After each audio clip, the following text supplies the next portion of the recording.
श्री स्वामी समर्थ. ओम नमो आदेश. जय महाकाली.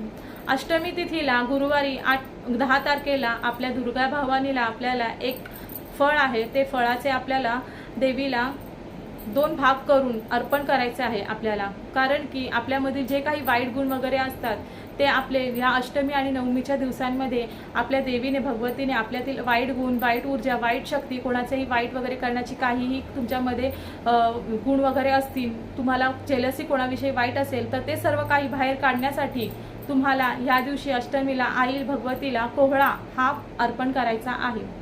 आई 9 दिवस युद्ध करून थकलेली असते आणि तिने 9व्या दिवशी महिषासुराचे वध केलेले आहे. ह्या दिवशी महिषासूर हा फार तामसिक असतो, तर आपल्यामधील देखील तामसिक गुण, वाईट गुण बाहेर काढण्यासाठी कोहळा ह्या अष्टमी तिथीला किंवा नवमी तिथीला तुम्ही आईला कोहळा नक्कीच अर्पण करा. तुमच्यातील सगळ्या वाईट जे काही गुण असतील ते सर्वच निघून जातील.